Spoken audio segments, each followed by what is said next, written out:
America is going through a very interesting phase. It is interesting because in prospect, we have two presidential candidates who have had the opportunity to compete in the past. And we have a presidential candidate in the person of Donald J. Trump, who is not your typical American politician. He appeals to a segment of the population that feels threatened. And he is competing at a time when the United States of America is facing a number of challenges. So the country is going through a different phase, and that phase creates certain dangers. And this is the context in which the attempted assassination must be seen. Of course, the jury is still out as to who was behind the assassination. There will be many conspiracy theories and theorists, but I hold the view that, holding all factors constant, that single act is going to energize Donald Trump in a very unique way. And many individuals who are sitting on the fence may very well be inclined to vote for him in order to introduce change. It is not lost on me that his clarion call now is "Make America Great Once Again." Remember, when he competed for the first time, it was "Make America Great Again." And he is now telling the world, and of course the United States of America specifically, it is our opportunity to make America different. You've seen the 5 years that I was away, and in my estimation, America has lost its traction. America has not played the role that it ought to play. And I'm making you the promise that it is I and my party that is going to make America what America ought to be. Whether that is true or not is another debate, but for purposes of campaign, it is important for him. It must also be remembered that during his first term, he demonstrated quite clearly that his administration was going to be inward-looking. And this administration, as we have seen, has had great dalliance with NATO. It has had some flirtatious relationship with the African continent, has had some much more intimate relationship with the countries in the Pacific, such as the South Koreans. And Trump is saying, I'm going to follow a different path. Once again, these are campaign promises, and we want to see how that will impact the rest of the world. But interesting times indeed.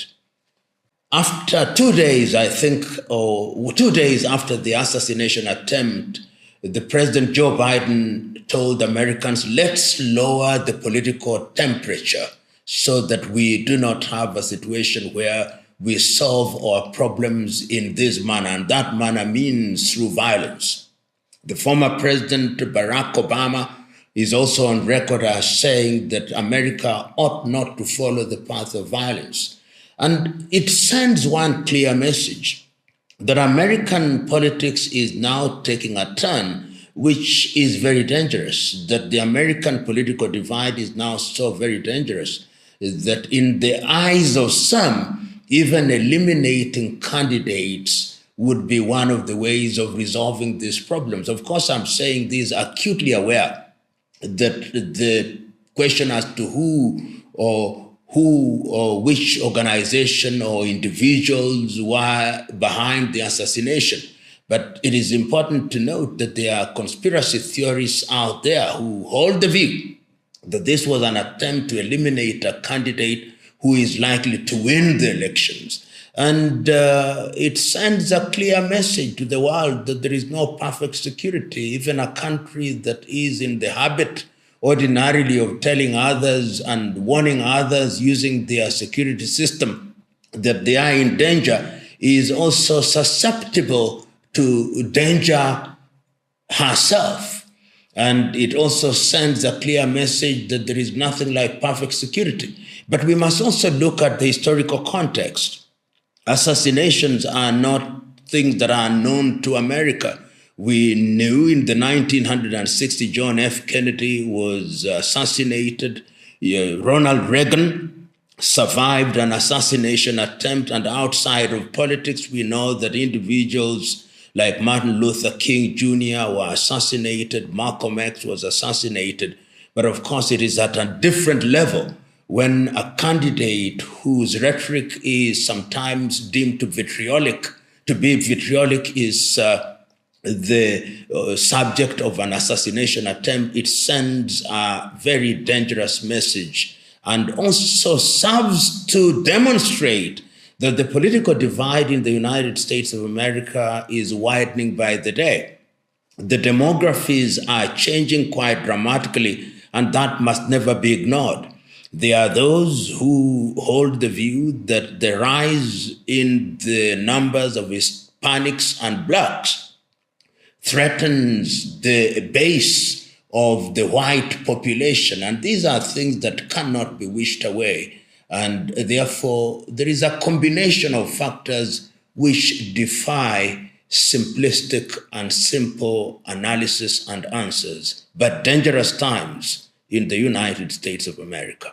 Perhaps it is too early to say that, but what I would say is that there are heightened tensions. Civil war, no. But I think that there are heightened tensions which, if not properly managed, could lead towards a very dangerous path, because this is in the run-up to the election. And if you listen to the rhetoric and the messages that are flying about across the political divide, you can see how very animated they are. You can see how very vitriolic they are. You can see how very angry people are. And when you are in such an environment, then you must understand that it can be dangerous. And when tensions are heightened and demographies are changing and changing dramatically, it cannot be business as usual. But I think that the country is still a country that holds together, and these crises will only test the strength of American institutions in a manner perhaps that they have never been tested before since the civil rights movement. You know, Kenya appeared to have acquired a very unique status amongst African countries in the recent past. The head of state of Kenya, President Ruto, was given a state welcome in the United States of America. Kenya became a very close non-member ally of NATO, and Kenya is seen as being of geostrategic significance. And we know that we received quite a number of goodies from the United States of America, which, in a manner of speaking, to use this cliche, Kenya became the blue-eyed boy of the Biden administration. And I'm deliberately saying the Biden administration because that does not necessarily mean that is a darling of the United States of America for all times. And in the recent past, we have seen that even that relationship is being shaken by the domestic realities in Kenya herself. And the Biden administration therefore had that clarity in her relationship with Kenya and by extension Africa. But if we go by history and we go by the administration of President Trump in his first term, it is almost as if Africa did not matter. And many of us will remember when he made that infamous and, in the eyes of many insensitive countries, shithole countries. He was making reference to, among other nations, the continent of Africa. And if that is the kind of foreign policy approach that will be pursued in his administration if he's elected in the month of November and sworn in the month of January 2025, it tells you that once again, Africa will be peripheral to their foreign policy. But never say never, because Africa, in many ways, is also a continent that cannot be ignored because of her resources. And for that reason, it is possible that in President Trump's possible second term, he would think differently. But holding all factors constant, I think the inclination will be a relationship with Africa that is not as intimate as it is with other parts of the world. I think that the administration will survive this storm. It will be an administration that will be on tenterhooks, but I hold the view that it will survive. And I say this because history teaches me that the political class are capable of getting into what I call political rapprochement. And given the ethnic basis of our politics, if the ethnic kingpins enter into an arrangement that satisfies short-term political interests, then the agitation will be undermined in a very dramatic way. And it is possible, therefore, that the administration will survive. It will have been beaten, it will have been dented, it will have been injured, it will be hobbling along, but it will hobble along, holding all factors constant to the next election in the year 2027. And what will happen is that the administration will make a number of concessions, and those concessions will possibly deflate the agitation for its removal. Let's understand the current problems in Kenya from a historical context. I think for a number of years, this has been boiling up, that we have had successive administrations which have made promises to the people, which in many cases have not been fulfilled. We have young people in different professions in the business sector who, after every election, are made to believe that things are going to change dramatically, that you are going to have opportunities to fulfill your ambitions.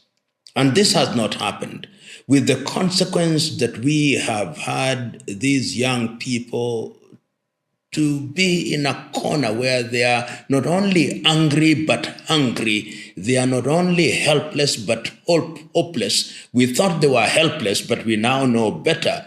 And this has come to a head. And what we see now is a group of young men and women who are saying it can no longer be business as usual. We observe you when you are conducting your campaigns, promising us heaven on earth, but when you get into political office, you don't deliver. And what we see are individuals within your administration wallowing in the sea of opulence and doing so in our very faces. We can no longer take it. And when, therefore, the finance bill came and was aimed at taxing people even more, it was one of the triggers, in my view, not the cause. It was the trigger of a number of things. And that is why, therefore, you've seen that beyond the effective rejection of the finance bill, there have been many demands. Demands including, we want a leaner, meaner government. We want certain things to happen. We want the institutions that are created by the Constitution to perform the task for which they were created. We want a smaller parliament. We want the devolved units to be fewer and effective. We want the office of the president to be one that is responsive to the people. We want the civil service to reflect the face of the nation, and a myriad of other demands, which are legitimate demands.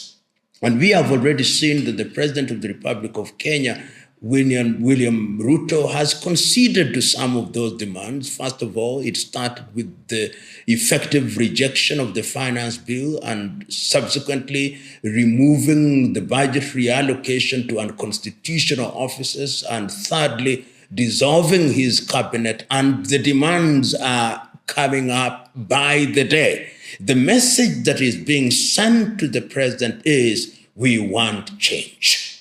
We want meaningful change. We, the young people, are tired of promises. We want governments that deliver. We want opportunities. We don't want tokenism. We want a Kenya that works. We want a Kenya that delivers on her promises. And this is the message that must be understood. We are tired of these political games. We are tired of musical chairs. And this message has not only gone to the president, it has even gone to the opposition. It has gone to the leaders of the opposition that we do not want you to ride on the crest of what we have created in order to get into political gamesmanship. We are tired of that, and we know that you want to remove the wind off our sail. We will not allow you. So the message is clear. The message is simple. The message is being repeated day after day.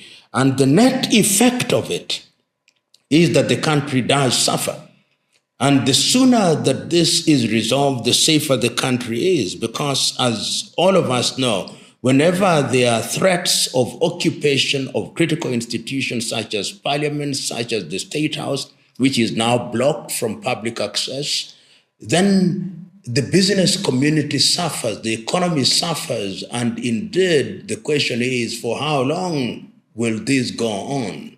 And what are the scenarios that are likely to emerge out of it?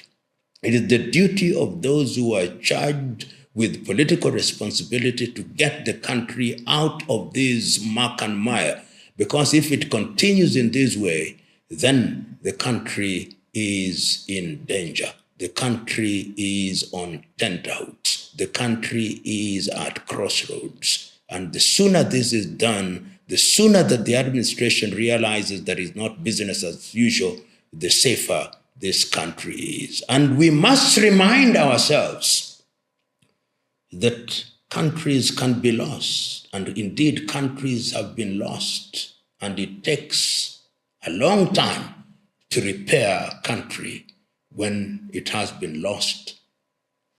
The best way to bring about change is to be always ahead of your time. That is what visionary leadership is all about. Visionary leadership is a leadership that is capable of identifying the needs of a country. And once they have identified the needs of those countries, to deliberately begin to put in place measures that are going to deliver on the promises that are made.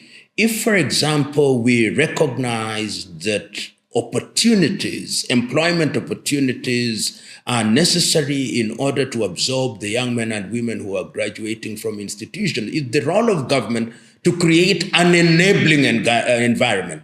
The creation of an enabling environment then allows the private sector to create opportunities. If it is in the area of giving people the environment to invent and to innovate, it is important that the government does so. If it is in the area of allowing young people to have access to reasonable credit, that is what government does.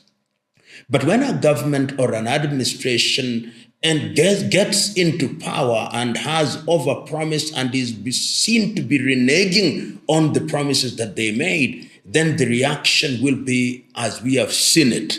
The people will say, you promised to deliver on A, you are not delivering. And when we look at the trajectory you've taken, there is no possibility that there will be such delivery. Then people will use other means. And those other means include protest, which is the language of the unheard. Protest is the language of the unheard. And you will note that this particular young population chose the path of demonstration to make their case. It is possible, and there is evidence to suggest that those demonstrations were then infiltrated by individuals who perpetrated chaos and violence and caused and occasioned the loss of property, with the consequence that young people were killed, which is most unfortunate. But the most important thing is that every government has the duty to listen to our population. This is why we say that more important to any government is not this generation, but generations which are yet to be born.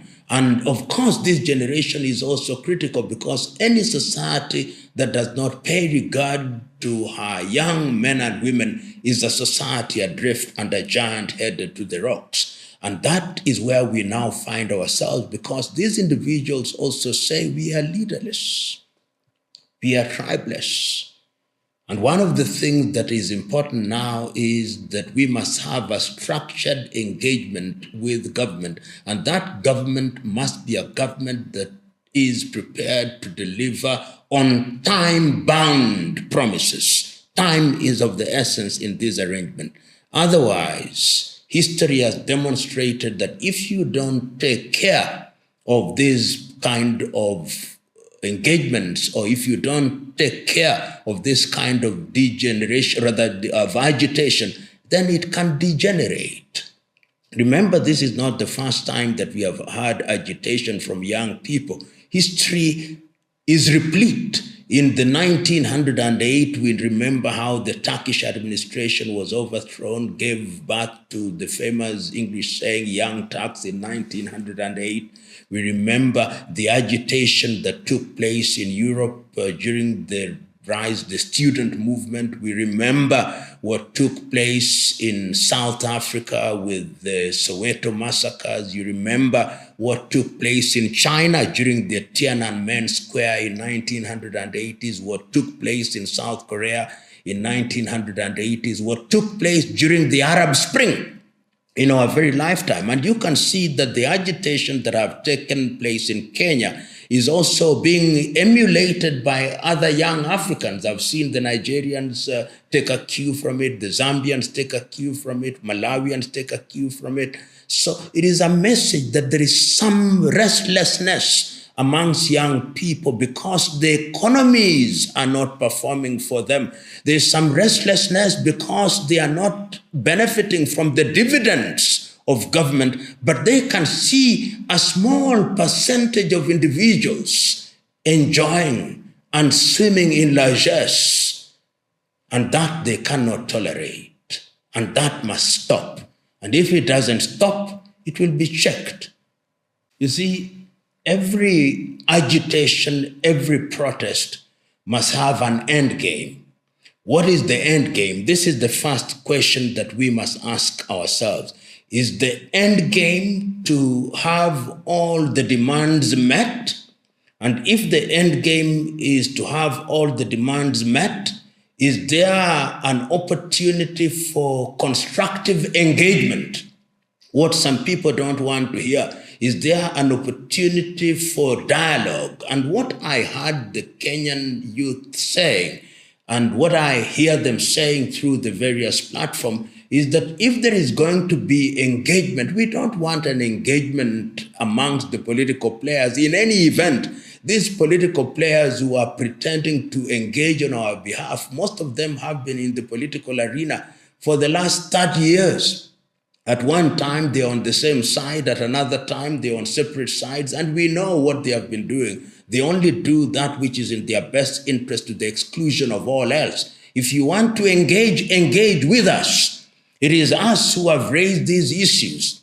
And it is us, therefore, whom you must engage. And I hope that the administration of President William Ruto will make every effort to engage these young Kenyans in a constructive way so that those politicians who simply want to take advantage, opportunistic and selfish, navel-gazing politicians who simply want to benefit for purposes of occupying public office must be shut out so that the young men have the country repaired in a constructive way. Although, of course, somebody may ask, but they have said they are leaderless. They have said that they are tribeless. Who do you engage? I believe that their leadership is beginning to emerge. If you watch very keenly, there are young men and women who are now beginning to articulate their position through public media. And if time is taken, it is these individuals who will then be the vanguard with whom to engage in the short term. Let us remind ourselves that youth is not a permanent state. Those who are young today will be old in a few years' time. And we must also remember that there is not a society that does not have different segments. We have old people whom I believe have the opportunity and the experience to make contribution to their society. They are the younger people holding all factors constant, will live for a little longer, and they are simply saying, create a society which is going to enable everybody to thrive in the short, medium, and long time. What characteristics do you expect of such individuals? They must be patriots.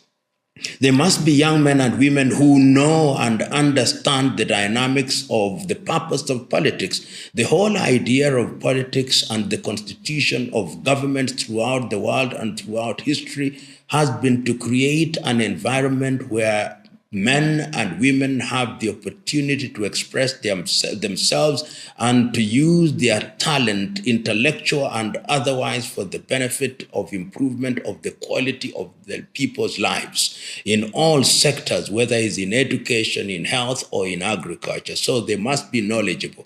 There must be individuals who are prepared to sacrifice and to use their talent for the general good. In a multi-ethnic society such as ours, there must be people who are capable of looking and exploiting talent without looking at the ethnic extraction or the racial extraction of their compatriots. And they must be people who understand that leadership is not about using office for personal benefit, but for the general good. These are the characteristics that we expect of these young men and women who, in the fullness of time, as they grow older, will also hand over the baton to another generation. One of the things that I think annoys young Kenyans and by extension young Africans are individuals who, when they get into political office, do not want to leave.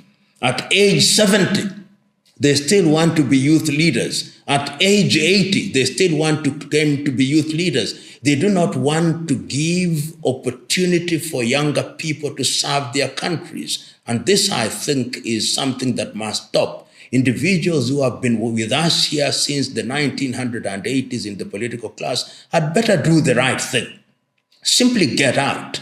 Get out so that they can serve as advisors. They must not, in the nature of things, just remain in office because they have been so used to using public funds that they do not know how to survive outside of public office.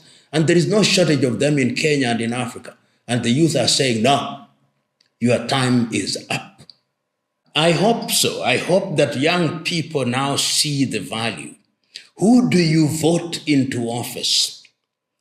In the recent past, in Kenya and in most of Africa, people have gotten into office because they were voted by their tribesmen and tribeswomen, because they had money which they had stolen and they used to bribe the electorate, and because young people did not care to vote because they thought they had nobody to vote for and nothing to vote for.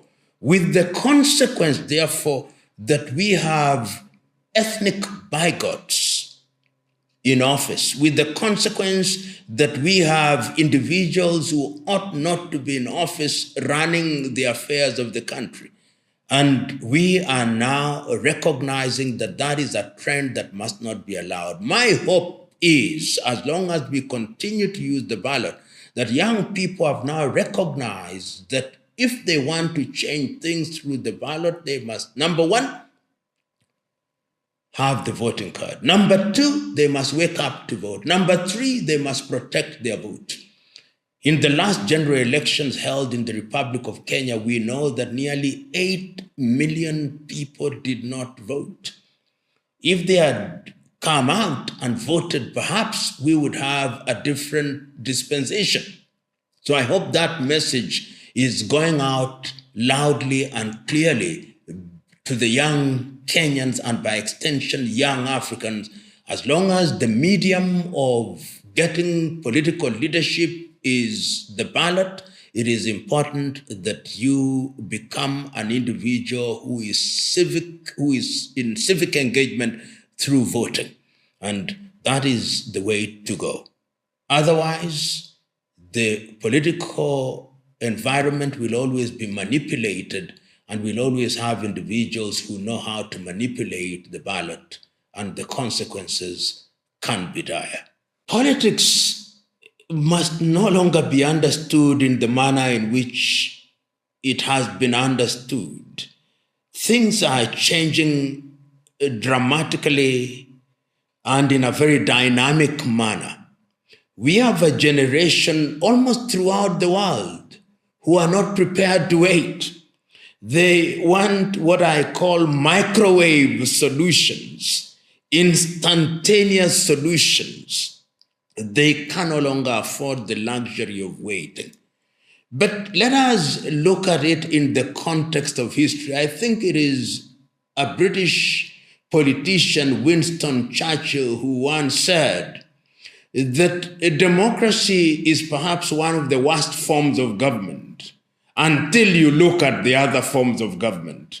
If it is therefore understood in that context, the reason why people are agitated is because year in, year out to mean every election cycle, they see men and women parading themselves and making promises which are not delivered. And they are saying, for how long shall we wait? Shall we wait for Godot to come to deliver us? We see them get into office as paupers, some of them. Within 2 years, they have become multimillionaires, donating and distributing money as if it was confetti. We cannot wait. And this impatience is what is informing the next course of political arrangements, so that I see a world that is going to want of the political class that we are no longer just interested in you telling us that we have voted you for 5 years, we have voted you for 7 years. We want delivery. And what this is going to do is going to create a new generation of patriots who will join politics. What has happened, particularly in Africa in the last 30 years, is that politics had become attractive for the wrong reasons. People were attracted to politics because it was the shortest avenue to material wealth without consequence. But if this agitation continues, then that class and that category of individuals who saw politics as a lottery will begin to fade off, and a new crop of individuals who truly want to serve will join the political arena. And that, I think, is something that is desirable. So that if you go into politics, you know it is going to politics and into office to serve. And that will happen sooner rather than later, because you'll then know that being in political office is not being in a comfort zone. It is being in a dangerous zone where if you don't deliver, we'll literally chop off your heads. And this happened throughout history. If you look at the history of Europe, look at the history of Latin America, look at the history of Asia, look at the history of Africa. If you did not deliver in those days, we chopped off your head. If you built a bridge and we wanted to test whether the bridge was worthy, it is you who built it who would cross it first. These are things that are going to happen, and this impatience is going to give birth to a different